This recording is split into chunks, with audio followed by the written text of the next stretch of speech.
if I could get in front of hundreds of high school age students and survive, like this is a breeze. People are like choosing to come here to listen. Okay, I'm fine.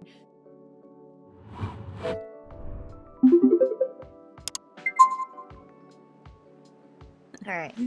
Hi, guys, and welcome back to Interacts Grow Podcast. So great to be with you all as always. I'm your host, Jasmine Solana, and so great we have Damaris and Jesse with us today, but we do have a special guest, Laylee Emadi. Laylee, welcome to our podcast. Thank you so much for having me. Woo. So excited because I spoke on your podcast a very long time ago, and I think I was trying to have you on for Creator Stories. I feel like we never got around to recording it. So this is like very monumental for me right now to finally have you on here. Really great. But for those of you who don't know Laylee, she is a coach for speakers and educators. And we actually just sponsored her Creative Educator Conference that happened last month. And you are having another one next year. So everybody look out for that sign up. If you're interested, it was such a great experience, even as a sponsor. I feel like we learned a lot too, just by like sitting there. I love that. Yeah, well, I have like so many screenshots of just like things that I've learned, and I'm like, this is great. This is gold. Amazing. And if you watch our video, I also have the cup with me. So we are here. Well, today, Laylee, we wanted to pick your brain and kind of give our audience an idea of like, how do you profit or scale your business from speaking at conferences? So really jumping into that, but do you want to quickly formally introduce yourself, give a little bit of background of like what you do as a coach, who your customers usually are, and all that good stuff? Yeah. Well, first of all, I'm so excited to be here. And like you said, I feel like we've been back and forth so much to get me on this show in some capacity. So I'm glad it finally worked out. But yeah, so I have been a speaker for many years now. I've been in the entrepreneurial space for over a decade, which is kind of crazy. But before that, I was a high school teacher and curriculum designer for our district. And so my career has really taken in the creative space a really full circle kind of path where I started out, with my creative side hustle that then became full-time, and then teaching kind of crept back in, and speaking and being a huge part of that as well. And now being able to coach speakers and educators and host a conference that does the same thing for them. It's just been a really beautiful, like full circle experience. And so, yeah, that's a little bit about what I do and the really, really short 30-second bio of why I do it. But education's always been something I've been really passionate about. And I always say, like, I always knew I'd be a teacher forever. I just didn't know that I would go from teaching kids and high schoolers to teaching grownups, which is fun. Also, anybody else, if you guys have questions, feel free to interrupt and ask. Because we actually have not, I think, touched on this topic yet before. So this will be super interesting for us and for our listeners. But I think first and foremost, like what I would love to know is like, as somebody who's an entrepreneur, you're maybe also, well, maybe let me ask this first. Is speaking for everybody, or is it only for people who want to educate and coach? So I have that's a great question. I have kind of like a two-part answer. One, I do believe that everybody who is in the entrepreneurial space needs to be able to speak in some capacity. So the answer is yes in that sense, but no, I don't think being on a stage is meant for everybody, and I don't think it's a necessity for everybody. But I do think that with the way that people are marketing and growing their businesses online and using their personal brand more and more, using more video, whether it be short form, behind the scenes, long form, whatever you want to do, your face and your voice are front and center. And so to be able to communicate clearly and effectively, I think is really, really important for anybody who wants to grow their business and market it well. So in that respect, yes, speaking is for everybody. But if you're talking about traditional, getting on stage, delivering a keynote, going to conferences and traveling to speak, I think that could be for people who want to educate, or it could be for people who want to empower, people who want to share their story and inspire. There's so many reasons to speak, but I don't think that it has to be part of everybody's business plan or lifestyle at all. I like that a lot because I think in marketing specifically, especially if you're a solopreneur, every time you get advice from someone, it's always like, you have to do this in your business. You have to implement it. It's the only way you're going to get money. But like, in reality, it's more about trying different things. Like, yeah, you could try it, but also knowing when it's not for you. Absolutely. I also really like how you compared like that it is like if you're an entrepreneur, like, even if you're making reels, but when you're just starting out, like even making a short TikTok or a reel can feel like getting on a stage and speaking and, giving a keynote. Like even just that first step can be so like monumental for someone. And then to even think that they can take it to this next level where they are speaking at a conference, it's just such a big leap that I'm sure for a lot of people in their minds, they're like, how can we close the gap? Like, how can we get to that next point? Yeah. So if let's say you're like, okay, I want to try this out, when is a good time to start implementing, I don't know how to phrase this question, but like, yeah, like where do you get started? Where do you go when you're like, okay, I think this is something that I want to do in my business? Yeah, I think if you want to get started as a speaker, I always say speak where you can, when you can.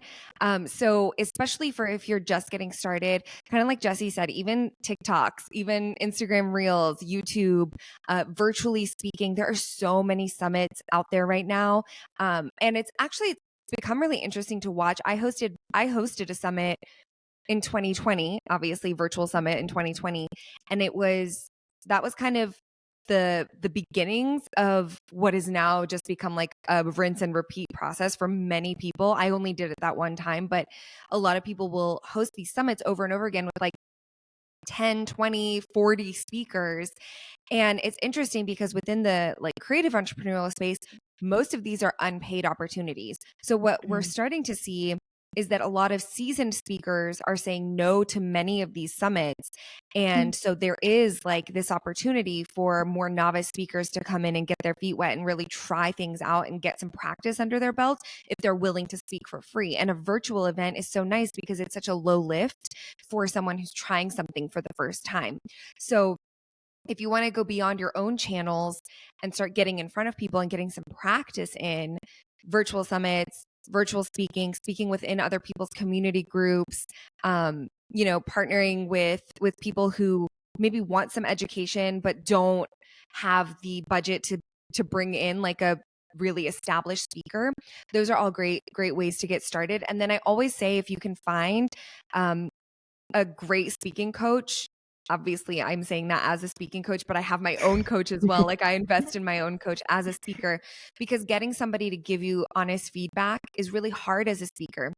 Your friends, your peers, they're going to say, "Great job. You did such a good job," no matter what you do, because it is terrifying to speak for the first few times and they don't want to like hurt your feelings. So if you can find maybe an impartial person to give you some feedback, those are all great places to start. Start for free, start locally. If you want to do in person, there's so many local organizations you could look into that would love a speaker who is either lower priced or volunteering their time. But just start putting yourself out there as much as you can. And then from there, then you start building the actual business behind it. How do you know if it's working? Like if it's working for your business or if it's working for like if you're meant for it. Ooh, both? I was going more towards like how it's working for your business, but yeah, actually like yeah, both. Yeah, I think one, the answer is probably the same, honestly. I don't even know why I asked the clarifier, but like I feel like having people's responses and being really cognizant of how people are responding to what you're putting out is one really important. How you know it's meant for you, I think is actually maybe not the same. I feel like it's based off of how you feel afterward. And not just like the high. Everybody has that adrenaline high, right? So like they always say people are, public speaking is one of the top fears of most human beings, but I don't know if that's changing with social media. I don't know if that's like going away or getting better, but I do think that everybody gets the adrenaline and then they feel great afterwards because you did it and it's over and you accomplished it. But it's more so, how do you feel in the moment? Like, are you comfortable? Do you feel exhilarated? Do you feel like this is something that is just, for lack of a better word, like, is it meant for you? Do you feel like okay, I feel very at home in this whole experience, or do I feel like this is so foreign and I'll never get used to it? Some of it is practice, but some of it's inherently like you'll know if you want to continue to pursue it. Knowing if it works for your business. I mean, like I said, a lot of it is response, a lot of it is request for other people to work with you, referrals. You'll start seeing those things coming, and you'll start seeing and hearing your name mentioned in rooms, and then somebody will reach out to you and say, you know, I heard you did a great job on X, Y, and Z. Mhm. And if those things aren't happening, it doesn't mean it's not working, but it's a real sign that it is working if you start to hear your name mentioned across the room, you know? Yeah. Oh, I was gonna ask something, but Jasmine, I Yeah, don't know if go you want ahead. to. I was like, Well, it's I was just gonna follow up on what you said of like, is that usually the goal? You want like you want the recognition or the awareness. It's not necessarily like immediate sales, right? Like you're not always gonna be like, sign up for my course right here and now and Yeah. see that immediate like sale right there. Yeah, I feel like visibility is probably like my top recommendation of what to seek out, especially when you're just getting started. But generally speaking, you're never going to be in a lot of positions to pitch from the stage. In fact, I even recommend that when you're allowed to pitch from the stage, you don't do a hard pitch.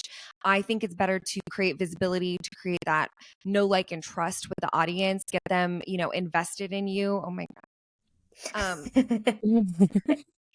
And she'll start screaming. And An animal, guys. A cat. okay. Not a human. I know it's a kitten, everyone, a kitten in my lap. Yeah, but just kind of developing that rapport with the audience, I think, is like one of the best things you can seek out versus pitching your actual services. I will say I can confidently say I've never done a speaking engagement that hasn't resulted in some type of sales afterward.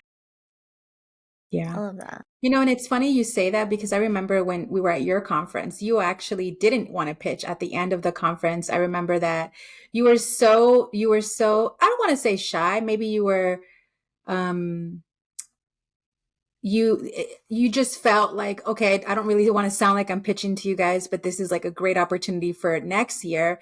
And it really came off very genuine. And it really felt like, okay, she really doesn't want to do this, but let's just like, you know, it's, you can just totally tell, like you can tell the difference when it's genuine and when it's not, you know? So Yeah, it yeah. And was good. actually it's funny. I got a little bit of, and this happens every time. I always get flack for not being able to like do a strong pitch. And I always respond with like, it's not that I can't do it. It's that I truly don't want to do it. Like I Yeah. want I want to give them the information and then they can do with it what they want. But I'm the kind of person where I'm like, especially in that situation of the conference, like that experience should have sold itself. And it did. And Yeah. it was great. But Yeah. I really did not want to do that hard pitch. Uh, Well, I have a question, and it's more like, I guess it's similar to what we're talking about, but a little bit differently at the same time. We had some marketing predictions at the end of last year of what we were going to see this year. And one of them was we were going to start seeing more like face-to-face sort of networking events, whether it's conferences or like an actual, like, hey, let's get together and it's like a networking event sort of scenario. Do you feel like, I guess it's two questions. Sorry. Do you feel like one that's like really coming up more often now in this environment now that we're like past COVID a little bit? And if so, like what's really the differences now between like doing virtual events versus like face-to-face events? Yeah, I mean, just from an observational standpoint, I do think that events are having like their comeback moment. Like this is their time to shine. It's interesting. I took probably a shorter break than most during like having in-person things because I had retreats that I had to postpone during the pandemic that I had to then obviously reschedule and host. And I have a lot of clients who I coach in education who are, you know, in the wedding industry or whatever. And as events were starting to come back really strong last year, I noticed that, okay, our industry is now also coming up with that. Like the creative industry in general is coming up with more and more conferences, more and more retreats.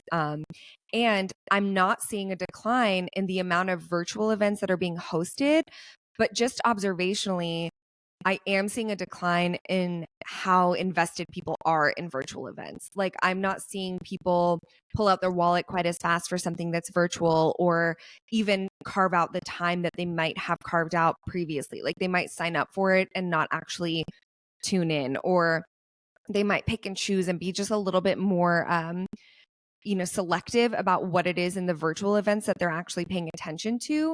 Whereas I do think people are going all in on in-person much more than they did even pre-pandemic, in my opinion.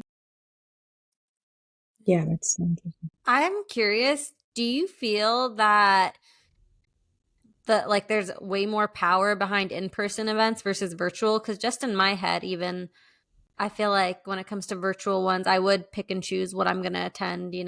I would pick and choose, is it an expensive virtual event? Like, how much am I going to pay attention to it versus a live event? And you're bringing like more upfront costs. So you kind of like, you're a bit more invested in it. Do you feel like live events perform better on average?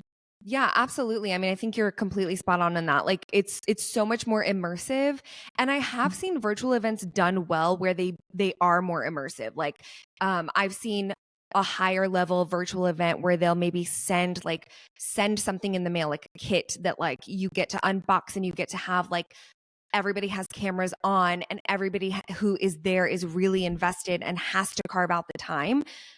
But those are few and far between. Like, I've maybe seen those examples are like one off. Like, I've seen one of this and one of that. And I'm like, if I were ever to do it again, that's how I would want to do it. But I do think, and especially for accessibility and for things like that, virtual is amazing. So I don't want to discredit that, because I do think that so many people still can't travel and still are being really cautious in general, or maybe they just don't have the finances to do so. So I do think that accessibility is wonderful. But I think that if you're just comparing them on a, bird's eye view, like, in person is so much more immersive, and you get so connected so quickly. I'll even use the example of like the ladies that came from Interact.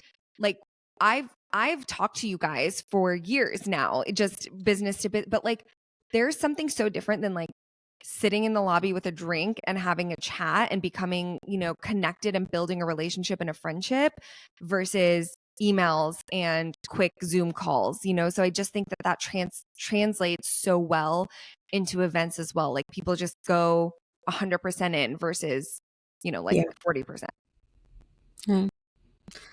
That kind of makes me realize that we are a fully virtual team at Interact, but the first thing that happens when we hire someone is that we make sure we get to meet them in person if it's possible. Whoever is closest to them, we fly out or we meet for lunch and everything. And I think that makes a huge difference for us too. I love that. That's such a great way to incorporate that face-to-face, like when you are 100% virtual. Yeah. Super important. It's so different versus like, I think it's really different virtual versus even recording podcasts. Like if we were sitting all in person together right now in a coffee shop recording this, it would hit differently than via recording. That is very true. That's very true. And it's interesting because even when we were at your conference in January, it felt like we really got to meet people, not only in their business aspect, but just like their journey, like where they started, how long they've been doing it for, what they're currently doing. And through that, yes, they would come to our booth and be like, oh, teach me about quizzes, right? But of course, that was just part of our role. But it was also like, oh, well, how are you doing? And, how's everything with your business? And what are you trying to do? And it was just a more organic conversation versus like, it didn't feel as structured as, maybe like, well, we're not very structured in this right now because we're just asking you questions, but it's a different setting for sure. It's definitely more personable. I do want to ask in terms of, because I remember at your conference, you had like different types of speaking engagements that people could do. Like there was is it called lightning rounds? Is that what you called it? Like, I called them lightning talks, but lightning talks. Yeah. Yeah. Like lightning talks, or it was like, what was it? Like maybe like 5 minutes, a quick 5 minutes. You had like panels, like Q&A panels. And then you had like the full session where they had like a whole presentation set for that time. If you're thinking about, speaking at a conference, like at what level would each of these engagements like require? I guess like at your stage in your business. Did that make sense? Yeah, like at what level would it like where should you be for each one kind of thing? Yeah, like if you're like coming to a conference and you're like, "Oh, I have these options where like I get like super quick time or like I get a whole Mm. session." Obviously, Yeah. like you're an expert in your field, you know your material, but like do you go straight for that full presentation or do you take more advantage of the lightning talk? Okay, I love this. Yeah, I totally get it. So it's interesting. So at my conference in particular, the lightning talks are actually paid position. So like they pay to do those lightning talks, and it's not you don't like they have to get their topic cleared, but it is because it is the Creative Educator Conference. Um, they get feedback, they get B-roll, and they get images, and they get like my critique at the end of it. So it's a critiqued talk versus like a selected position. Yeah. And so that's something that's very unique to my conference that I pulled from my time teaching. But I actually like other places that do like pay to play or pay to speak. I mean, nobody asked me this, but I'm just going to put my 2 cents out there. I'm not a fan. Like, I don't like that. I don't like that at all. Like, none of my speakers paid to be there.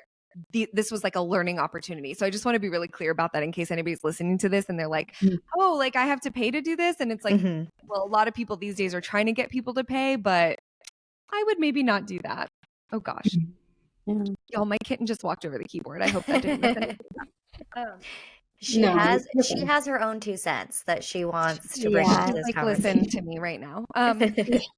Yeah, but in terms of like general conferences, if we're going with like the typical conference layout, you usually will have something like a breakout that is more classroom style, and then you might have shorter main stage sessions that are like the quick. I wouldn't say most things aren't like 5 minutes, and maybe like 10, 15.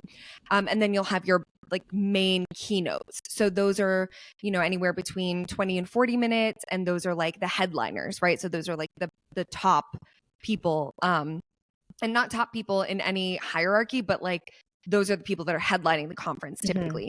They're like the big sessions that are going to be like the meat of that event. So there is, before I answer this real question in the way that I want to answer it, I just want to put the disclaimer that like in my opinion, there's no like right or wrong way. I really believe that like you need to think about what kind of speaking and what kind of stage suits your personality. So a lot of people will tell you like, oh, you should start with breakouts because they're less pressure, or you don't have to step on the main stage right away. I would pose the argument that not everybody enjoys teaching classroom style, breakout style. Not everybody enjoys doing like having interaction with like a smaller group. Some people really do want to just deliver their message from the stage, inspire, motivate, educate, whatever, and then leave. So I think it just depends on where you're at. But I mean, I have obviously, typically people will want you to have some sort of experience before you get on the main stage. In whatever respect that is. But a lot of people will say, start with the breakout and then you'll get the main stage the next year or whatever. You could take that either way. I feel like there's not like a true answer to that, the way that people present it sometimes. Don't worry, because every answer we like answer for a question is always it depends. Yeah, it depends. It so does depend. Thank you. Yes.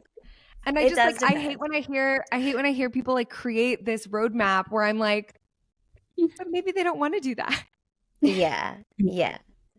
I agree with that because there's some people who like the first time I think they speak in front of people or stand up, I'm like, oh my goodness, like you were built for this. And they haven't done a breakout, they haven't done anything else. They just got up there and I'm like, wow, like Yeah.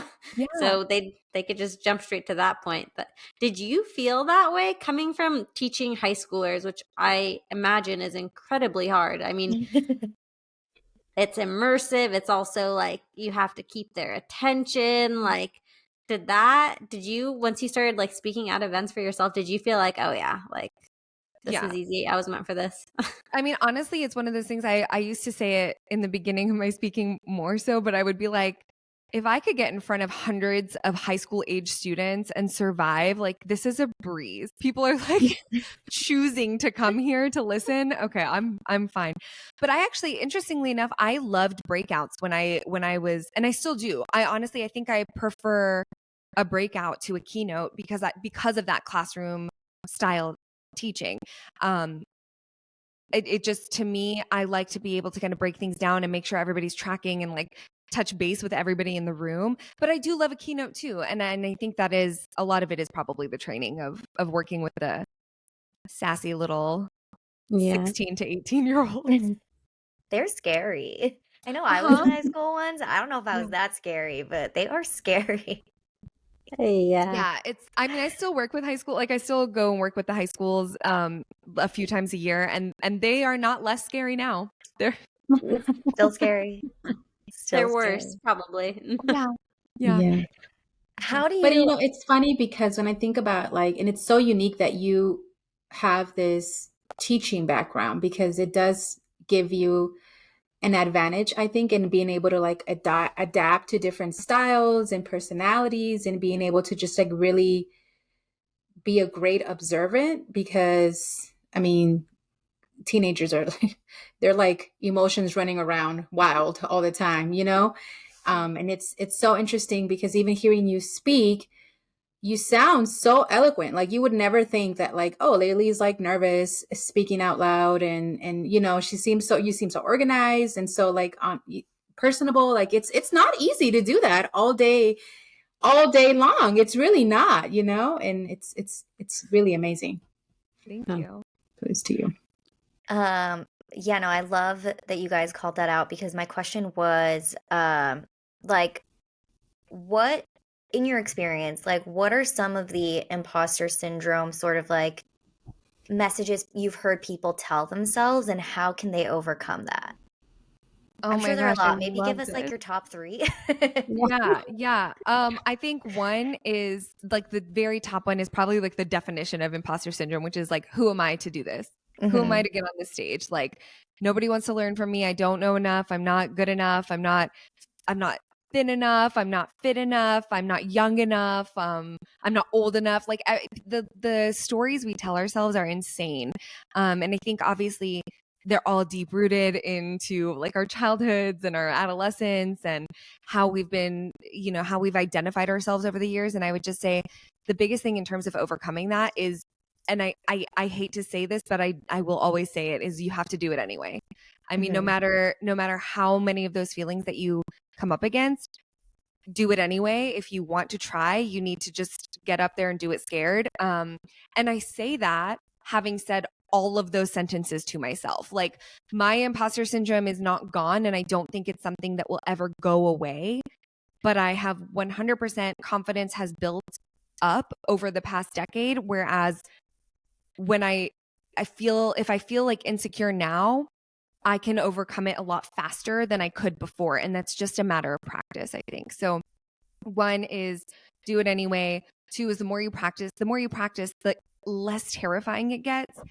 And I think 3 is just understanding that our feelings are not facts, and we can feel so many ways about ourselves, but the fact of the matter is you may have something that will help somebody in that audience. And so I think recognizing that and being able to kind of remove your feelings from the situation and only focus on the factual information that I have this knowledge, somebody in the audience needs that knowledge. And so now it's my job to just show up and communicate it to them in the best way that I can. I love that. I love that. Our feelings are not facts. That's a hard pill to swallow for some reason. But I'm wow, it's true. Just because I told myself that I shouldn't be up here, I shouldn't be speaking about this because I feel this way. That isn't a fact. That's just what I'm perceiving and how I'm feeling. Yeah.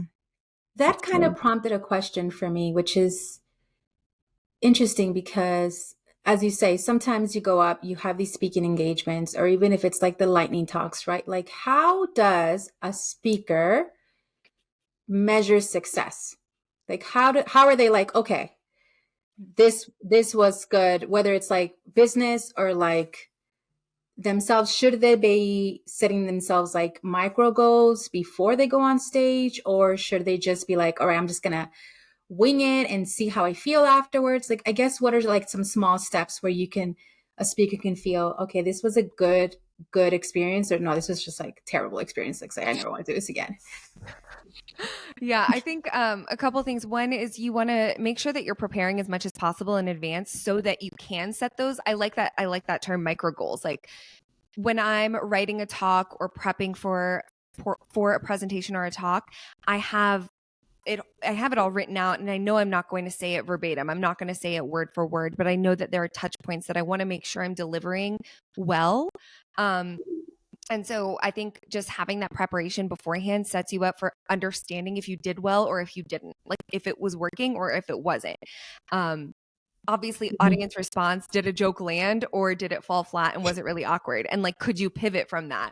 And if you couldn't adapt, like you talked about like when I was teaching, it did teach me to adapt and to like change lanes really quickly. And I think that's something that a lot of speakers need to be able to do, but struggle because it's like a learned skill of, okay, they didn't laugh. Like, what's the best approach to make this, like to salvage this? For me, it's like self-deprecation. It's not like that for everybody where I'm like, okay, that didn't work. You know what I mean? And it's just kind of funny. We can all laugh at me together. But for other speakers, it's not. So being aware of what works based off of like the response and even like, this sounds a little woo, but like the vibe you're getting back from the audience, like, are they with you? Like, are they vibing? Are they like, for example, Creative Educator Conference this past year, like a month ago, quietest audience ever. But when you're on the stage, they are locked in. I mean, I have never been so focused on in my, like on any stage. It was kind of intimidating. I was like, they are really into like looking and listening. Whereas the year before, it was like, I felt like a high school teacher again, being like, come back, stop talking, like calm down. You know, it was like wild. And the audience was like vibing in a different way. So being aware. And then the second thing I would say is you really have to work on your self-awareness as a speaker. Because if you don't have a coach there to watch you and you don't have a recording to send to a coach, only you can say like, that was actually not bad, or like that felt really bad. So if you can get anything recorded and watch it back and be self-aware, or have somebody else watch it for you, I think that's really helpful because we are our harshest critics as well. So sometimes I'll go on stage and I'm like, that was rough. And of course, my friends and family are like, that was amazing. And then I find my trusted person who will tell it like it is. And they're like, there were spots. It was great. It was good, not great, not your best, you know? So a little bit of all of it. That's great. When you're receiving feedback from like a trusted person or like your coach, like at what point are these skills you can actually improve on? Or like at what point is it more of just like you need to work on your confidence, or you need to, you know, like when is it more like concrete versus like, I guess your vibe, right? Or like your personality, or like the confidence and the delivery. Yeah, that's such a good question. I feel like when I hear that, I think there's nothing that's not a learned skill when it comes to speaking, even if it's personality, delivery. You might have to get a new personality for the stage. Like that sounds harsh, but like That's true. it's almost like it's like Beyonce and Sasha Fierce, right? Like it's like, what is your alter ego? How can you channel that alter ego? Because your current personality is not landing for some reason. Now, I will say, like, as a speaking coach, I don't have a lot of clients and you know, coaching students that I have to, I don't think I've ever actually had to do that with them. Sometimes I'm like, you've got to be a lot more confident.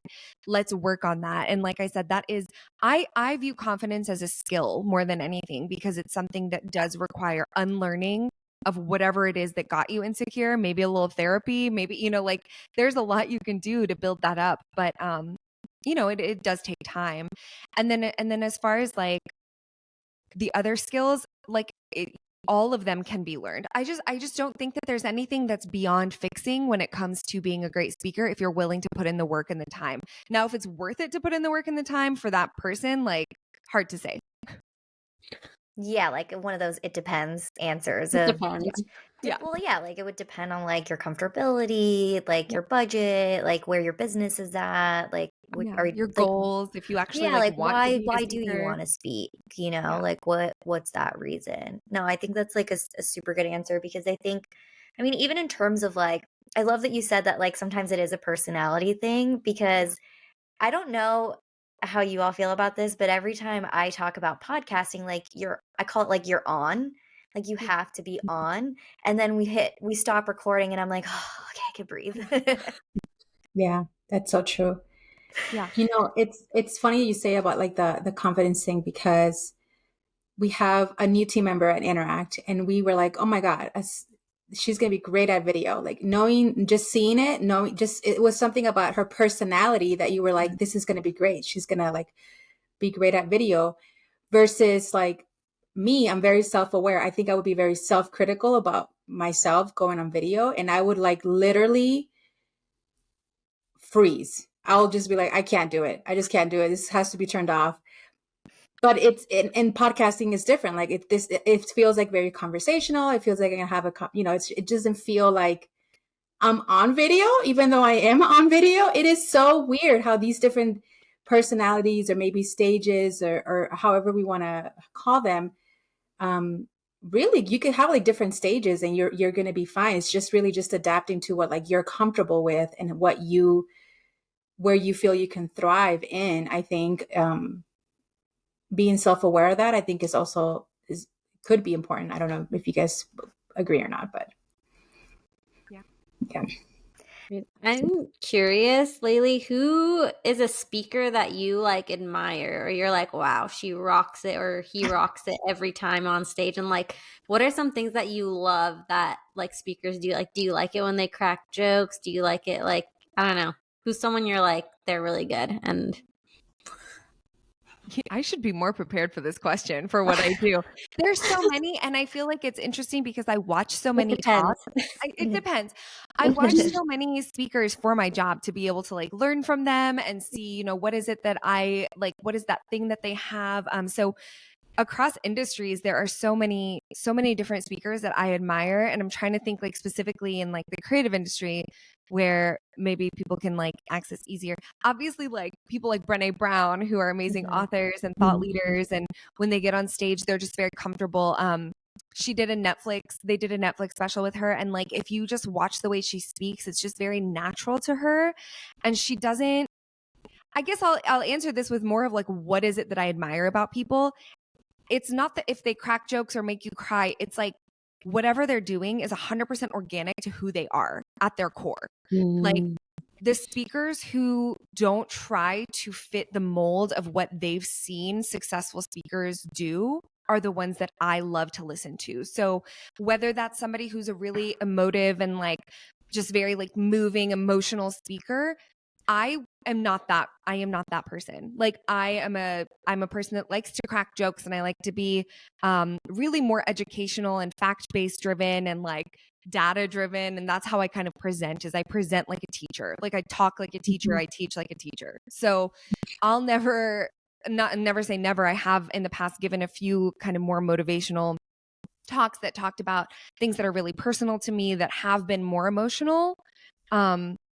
But typically speaking, I'm not going to do that, right? Because that's like, it's a part of my personality, but it's not the part that I'm at the core of me the most.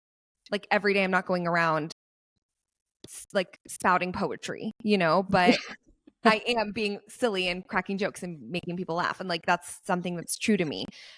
But vice versa, if there is a beautifully emotional, poetic person and they're sitting there like cutting up some dry jokes that don't work, I don't like that either. So it's just kind of like, the speakers I admire the most, I think, are the ones that are just 100% true to themselves and they don't try to copy paste what they see worked for them, Yeah. Wow, that makes it really hard to become a good speaker because it's like, just do you. Like, be yourself. And you're like, oh, okay, that's it.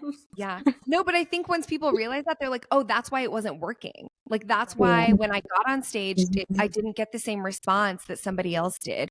And that's also really hard. It's hard to find speaking coaches who I think at least in the creative industry, it was hard for me to find one that wasn't just going to try to get me to speak like them. Like I needed someone, it's almost like fashion, right? Like don't dress me like you, dress me like the best version of me.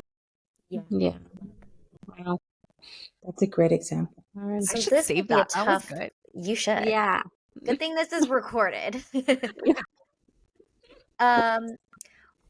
I don't know if this will be tough to answer then, but like if for those who are listening and maybe they're thinking about getting started or they have a speaking engagement coming up, they were like, well, it's tomorrow and I didn't get a coach. Like what would you is there like a starting formula that they could use to, get up there, start speaking, that you would recommend without like having to hop on a call and have somebody, kind of critique them right then and there?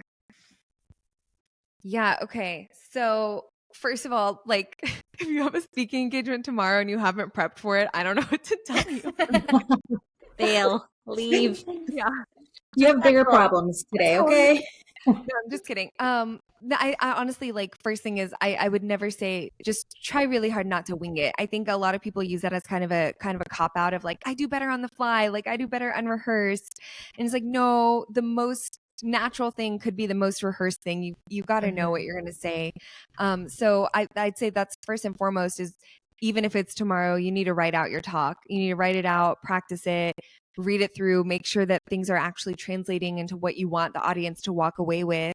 And if you can't get a coach to critique you, get a friend to listen, like just even talking them through the outline. I still to this day, even though I have a professional coach, I still have my husband listen in because he's also like, I think of the difference between like a coach and just somebody you're trying out your material on is like the coach is going to look at everything. The person you're testing the actual content on is going to react like a listener who's hearing it for the first time. And if they're not understanding it, you want to make sure that you're addressing that. So I think there's a lot of things that you can do even without coaches present. I also think as much, like I said, as much prep work as you can do, the better. And then if you can find a way, like put up your iPhone on a tripod, hit record, and then watch it back. Like that's so much more helpful than you would think it is. And it is like the hardest thing ever because nobody likes to watch themselves speak. I mean, unless you're like a straight up narcissist, like you don't want to watch that, but you have to. That is hilarious. Good I was call. going to ask, I was like, do you still cringe when you have to watch yourself speak even after the 50th time, or does that go Oh my away? God, I cannot hide my facial expressions. Yes, it's the worst. I hate watching myself back and I hate listening to myself on podcasts, but every so often I have to force myself to do it. That makes me feel better. I hate it too. For those who are Same listening, we literally all hate it. Like none of us like doing it. None of us. It's the worst. For the longest time, I didn't tell my family that I was doing a podcast for work because I was like, I don't want them to listen to me. Like they're gonna be my. I don't know why I thought they're gonna be my worst critics, but it really wasn't the case when I told them. But it's back to what you're saying. Like you just feel you have these like stories in your head. It's crazy. No, I'm still like, please, nobody that I know in real life. Like, and it's so weird because that's my whole career. And I'm like, just don't watch it. I know. It's funny on your Instagram page, everyone listen to my podcast, follow my podcast, your private life. What podcast? What are you talking about? Who? Me? No. Could it be me? No. If anything, listeners, Laylee is motivating us to just get out there and do it. Do it scared. 100%. 100%. Just do it. Damaris, Jesse, do you guys have any last minute questions before we close out? I don't think so. I think I'm hoping that I'm going to be at the Creative Educator Conference next year because I heard so much good feedback and I enjoyed this talk with you so much, Laylee. So I hope our listeners enjoyed it as well. Thank you. Yeah. This is so fun. And I do just want to add, for any of those that are thinking about possibly doing it, you definitely should. It felt like it was a very intimate, very like impactful sort of workshop / like conversational learning environment. So it was definitely amazing. So we're very, very, very glad that we had the opportunity to interview you today. Thank you guys so much. Laylee, we're going to put it in the show notes, but do you want to let people know where they could register for next year and also find you online? Yeah, absolutely. So we have our waitlist open right now. Registration won't open for a bit, but you can join our waitlist at creativeeducatorconference.com. And then you can find me. I mostly hang out on Instagram at Laylee_Emadi. And I love trading voice DMs and voice notes. So if you guys have any questions about speaking, I'm your girl. Hit me up and I'm happy to answer questions. Love it. Yay. Well, guys, thank you. And for those who are listening, thank you so much for joining in. Check Laylee out, check the Creative Educators Conference out, and we will see you next time. Bye. Bye.